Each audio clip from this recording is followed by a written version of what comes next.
Okay, I've got 3 o'clock on my clock, and so I think it's about time to start class. I do have a few things that I forgot to cover last week. I wanted to talk about the homework contest.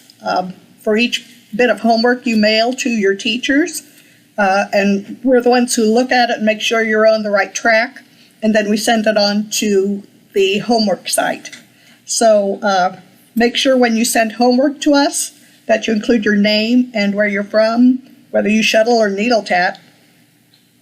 And I know for some of Tammy's classes,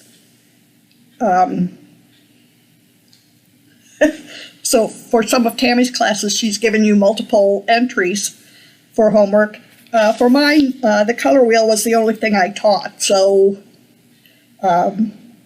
you know, if you finish your color wheel, that would be one entry as far as I think, unless Tammy wants to give you 12, since there's 12 motifs. So I'll kind of leave that up to her. But don't forget, we'd love to see your homework, and that way we know you're enjoying your classes and everything. So another thing I forgot to mention, I live 2 miles away from the Tatting Corner in Chesterfield, Indiana, so I'm over there every day to have a cup of coffee. And I just enjoy Lisa's company. Lisa says I enjoy her coffee, but I just enjoy her company, and so we get together and have a good time. But I wanted to publicize their tatting days, and hold on a minute.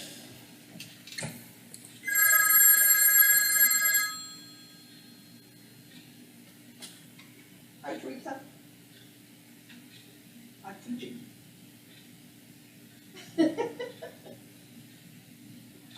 4 o'clock. 4 o'clock. Okay, bye.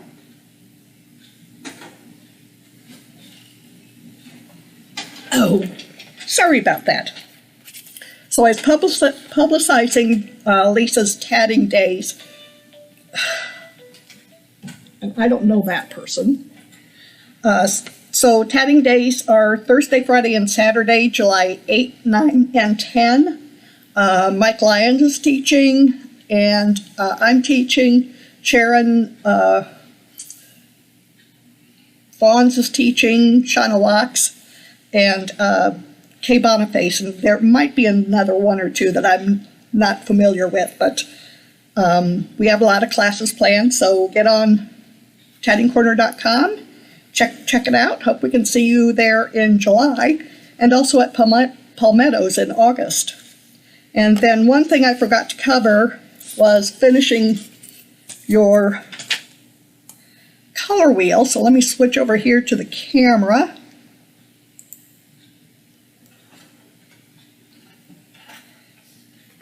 And so here's the color wheel. And so there you have a round circle, and this is the size of the color wheel, and it also has the numbers for all of the threads.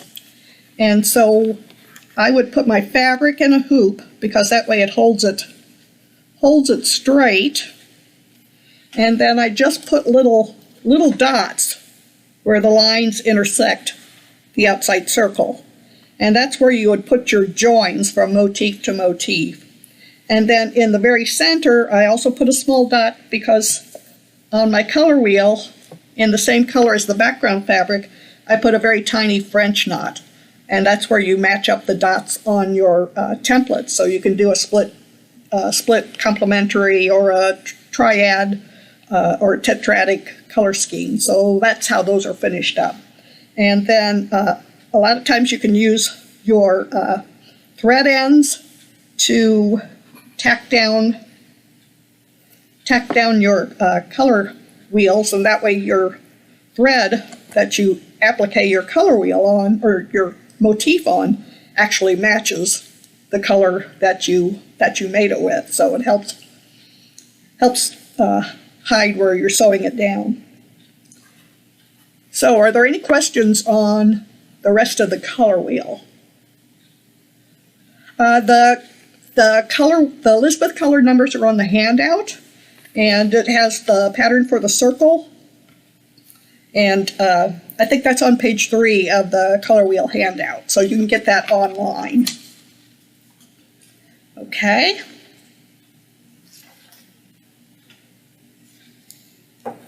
So today we're talking about balance. And I don't know if you can see this. From the Sunday Comics, Peanuts, we have Snoopy and Woodstock on the seesaw. And Woodstock's trying to make it move, but he's only so much bird. But I thought this comic was absolutely perfect for what we're going to be covering today. And we're going to be covering the principles of design. And the principles, I use these a lot when I'm designing. So the principles of design are guidelines, not laws. They do not all have to occur in any one piece. They will also differ slightly from design book to design book. So I came up with this bit of a graph. This is from Art Fundamentals by Oakford, Stinson, Wig, and Bone. And in your homework for this week, you have a bibliography. And I've used this Art Fundamentals book a lot, both in the color as well as in the design classes. They state the guidelines of balance, proportion, dominance,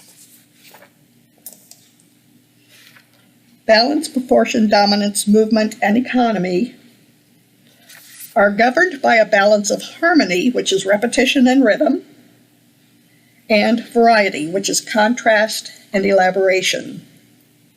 Utilizing all these guidelines correctly leads to a feeling of unity in your design, and that's true no matter what method you're using for design.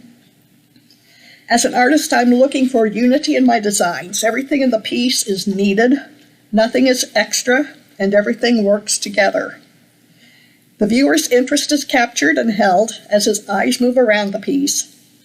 Viewers need to find a sense of unity in the art they are examining. They are continually trying to organize, simplify, and unify everything he or she sees to make a sensible, harmonious, and cohesive whole, even in tatting. Last session, I finished covering the elements of design. The theory is important to know so that we know what to use in tatting to make our designs more interesting. Using line and shape, chains and rings to design, we can make them more enticing by using texture, value, and color to speak to our viewers and hold their attention, and we studied how we can accomplish that in tatting. It is equally important to know the principles of design as well. I use these all the time in my design work. Sometimes they're the driving force for the piece, and I will take whatever principle I want to stress in my piece and design from there. As I was doing my research, I decided I was going to do a piece on movement for my next tatting group, and we'll be meeting over at the Tatting Corner in a couple of weeks on a Saturday. And so that's what they're going to be working on, is my effort to show movement in tatting. And when we get to study movement, you'll see what I designed for them. Sometimes after I tat a piece, I can tell there's a problem, but not know exactly how to fix it. So by going back to the principles of design, I can narrow down what is not working and salvage my design quickly. Sometimes my design is too busy, so I need to edit. Sometimes the rhythm is off, so I need to go back to the stitch count and refine. Sometimes it is a balance problem, as in this design.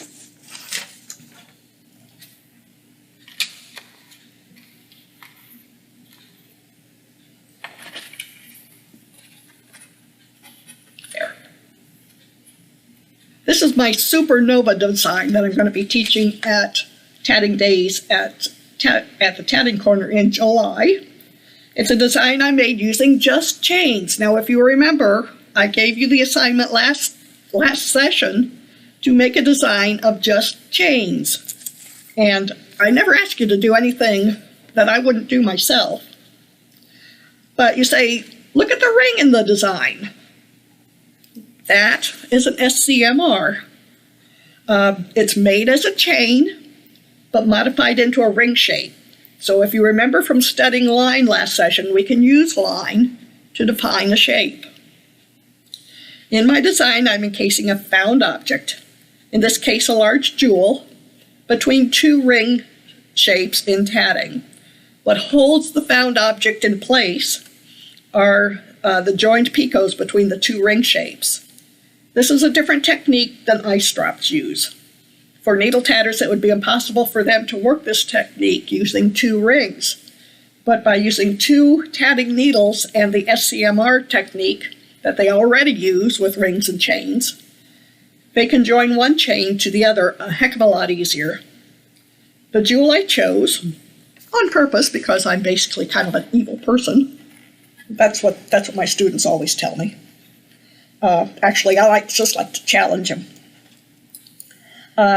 The ring that is required to encase these jewels is so large that even a shuttle tatter would have trouble closing it. And so they would almost have to go to a chain method or an SCMR in order to encase the jewels within the motif. So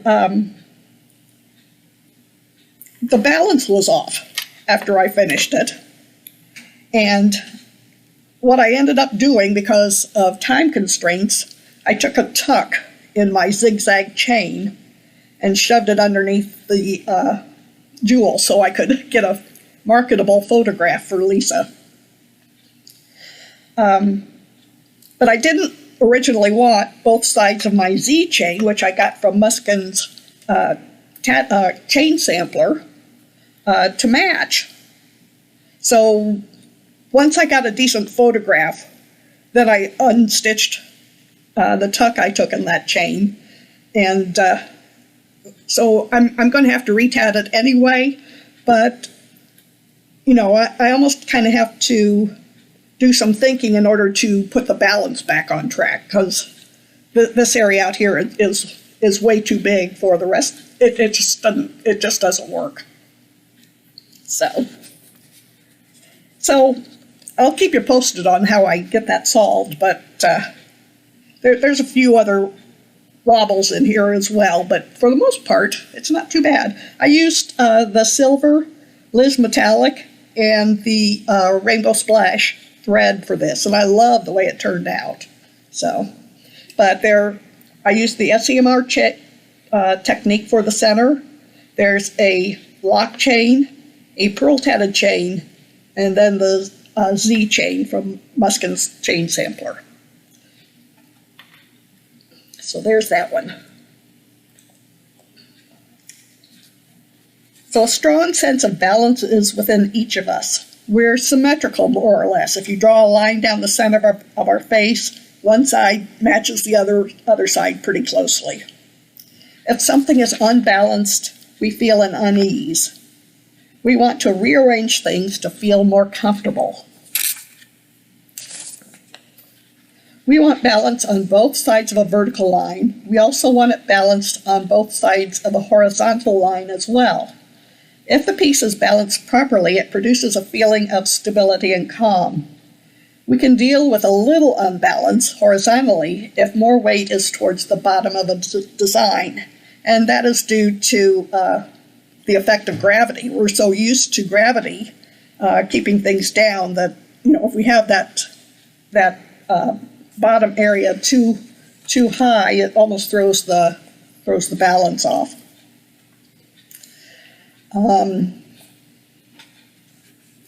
If the bulk of the weight is moved towards the top half of a design, the design becomes more unstable and sometimes dynamic. So you kind of want to keep track of that. So this is a piece I made for a class for the Embroidery Guild.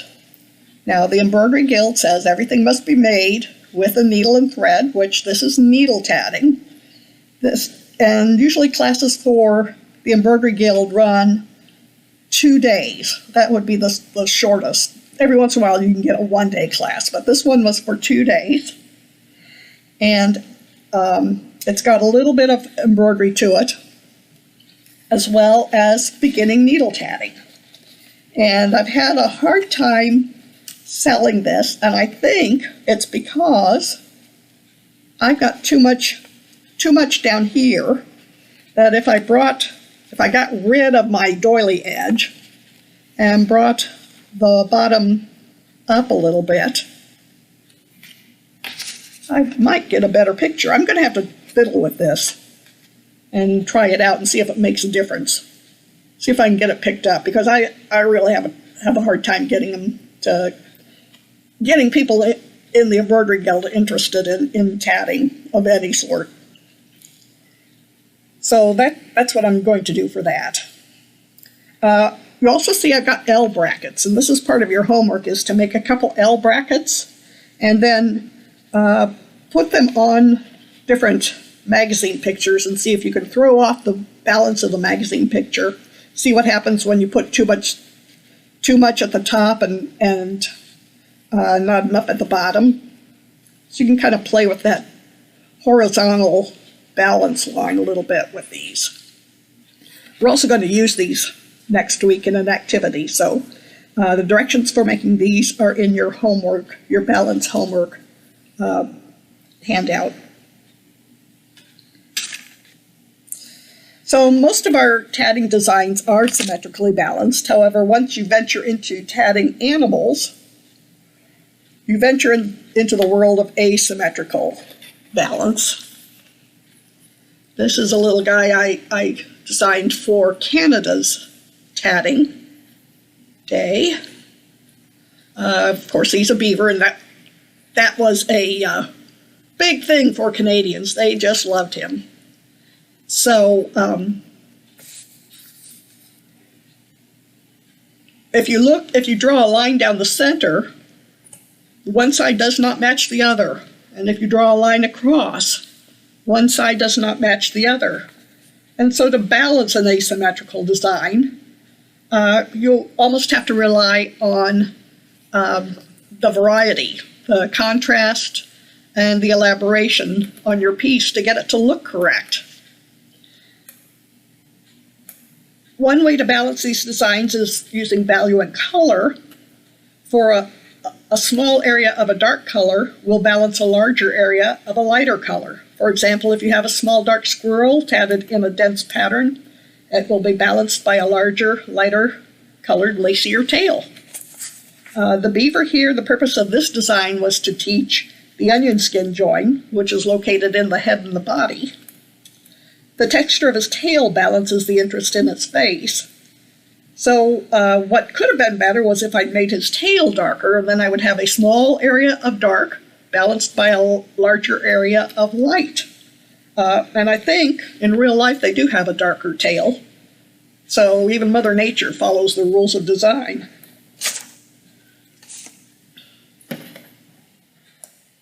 Here's Comet.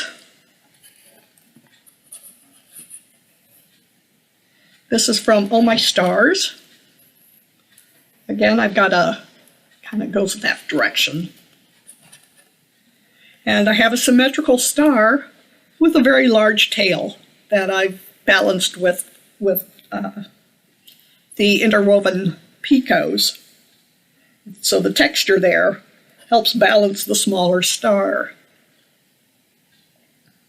Another form of balance is radial balance that you get in your snowflakes.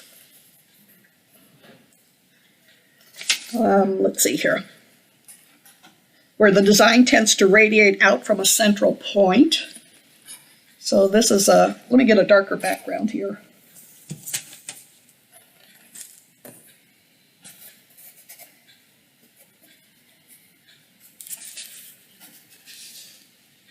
Now this would make a very lovely all-around motif, but I made it in a fan, and what balances the top half is the weight of the tassel on the bottom. So doilies, snowflakes, daisy-style flowers, mandalas, and stars all have radial balance. What makes these designs interesting is the use of repetition and contrast. So I have some repetition, and I've repeated the rings as well as the double rings. So it fits all of the rules of radial balance. Repetition can create an all-over pattern. Interest occurs when a different or contrasting design or contrasting color is used to create new negative positive spaces within the design. So balance occurs when the design carries equal weight on both sides of a vertical, horizontal, or diagonal axis. And if the piece is balanced, it achieves unity. The trick is to keep the design interesting enough to hold the attention of the viewer. So for your homework, I wanted you to create a pair of L-shaped brackets like I showed you earlier. And these are 10 inches long, 2 inches wide. And if you make 2 of them, you can create your own frame of any size. And we will be using these next week on our homework, so you'll want to don't lose them in the week ahead. And then I'm having you do, and then here's a third page of the homework with your bibliography. And then I've given you some axes to make your own radial designs, and I've asked you to cut out colored paper circles. Now these don't have to be circular circles. These can, they're rough circles, because I don't want you to spend a heck of a lot of time on it. However, if you stay with circles, it kind of, it looks like tatting. And so it might give you an idea for a tatting design. You can add chains to it and turn it into an actual tatted piece. So there's one for asymmetrical balance. And if you look here, here's the horizontal line. It's the mirror image on the top and the bottom. And the vertical line, mirror image on the left and the right. And if you're making just an edging, you wouldn't have the bottom part, you would just have the top part. But it would still, if you drew a line down the middle of your motif, it would be the same on both sides. The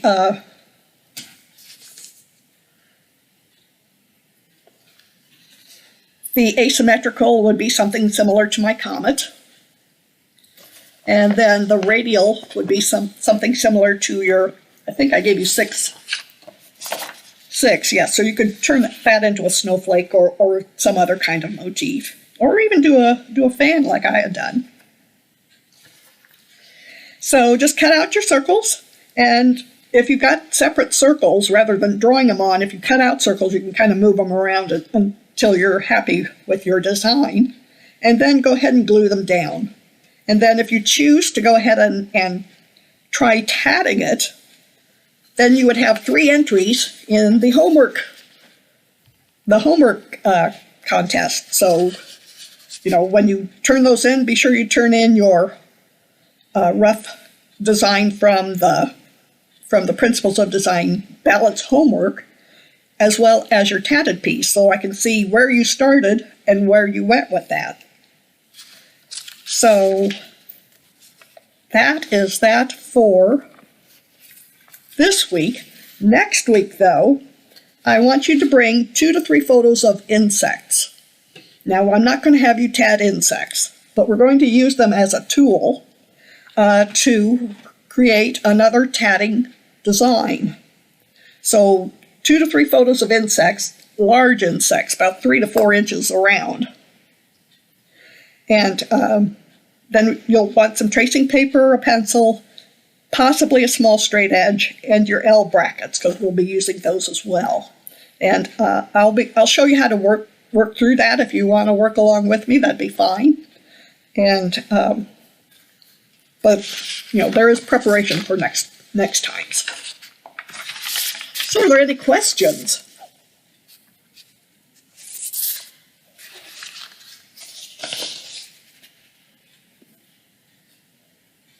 3 entries for the balance homework.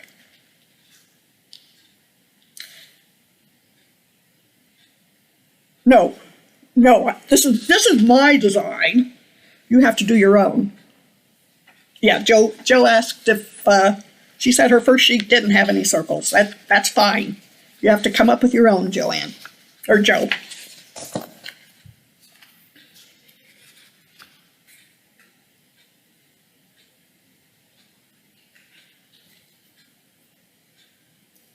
Any other questions?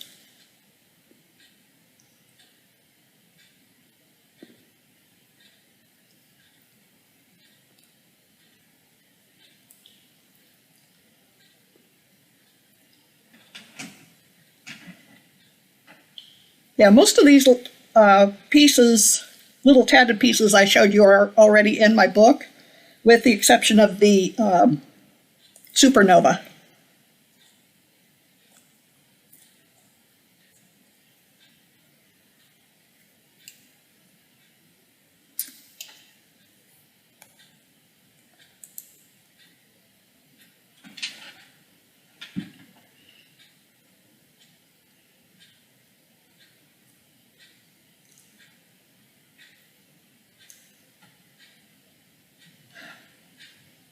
Thank you, Tammy. Yeah, if I share my own accidents and successes, then I don't get into any copyright problems. Okay, the 3 entries. Let me switch back over here to the camera.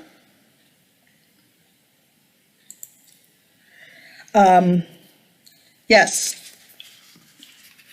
The 3 entries would be a symmetrical balance design, an asymmetrical balance design, and a rotational balance design. And you have till the end of the 6 weeks if you want to do one of each of these. But if you turn in one, you'd get 1 entry.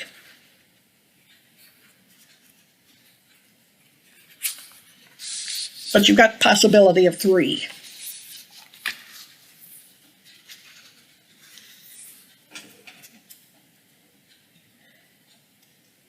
And then what to bring is on the last, what to bring for next week is on the last page of your handout for this week.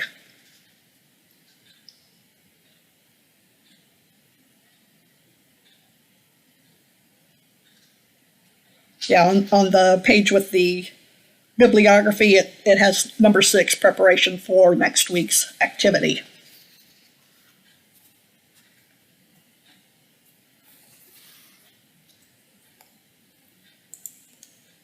Okay.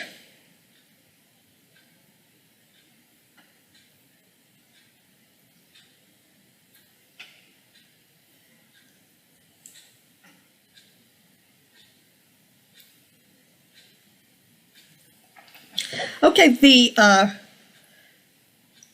let's see, Fred wanted to know what my books were. The Comet is in Oh My Stars. And then the Beaver is in A Little of This, A Little of Tat. And then the Fan, I think, is in more of This and Tat. Sorry, I used 3 of my books, 3 of my 5 books. So my newest book is More of This and Tat, and that has the pattern for the Fan.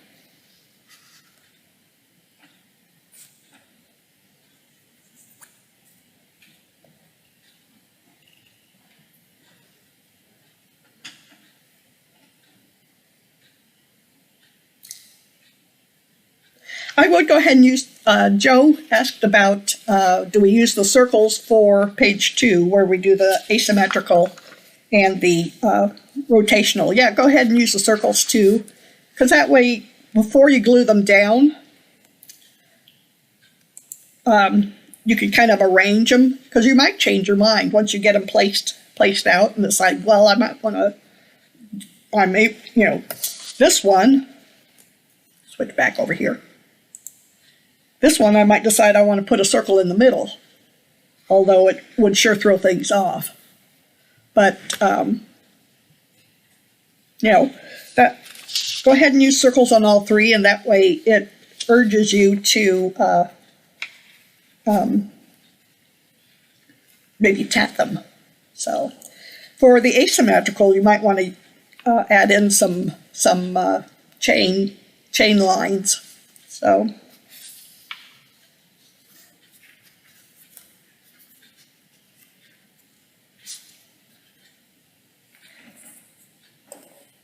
well, thank you, Tammy and Teresa.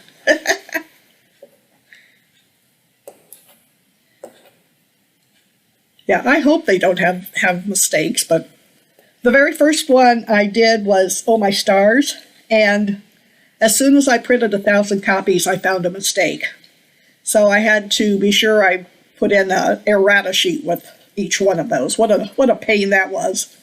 But I do try not to put in any mistakes in them, so. That's why we have our tatting group that meets at Tatting Corner once a month. They test tat all my patterns before I teach them and before I put them in a book, so.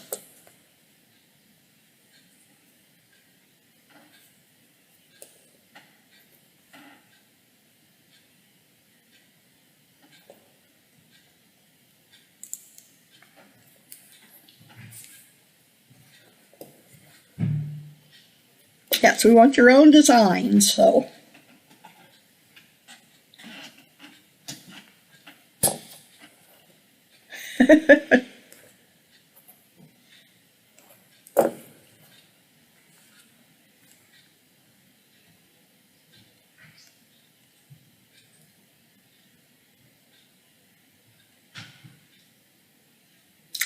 Well, I hope I've whetted your appetite and tried to get you thinking a little bit on design for tatting. So, and that's all I have for today. So.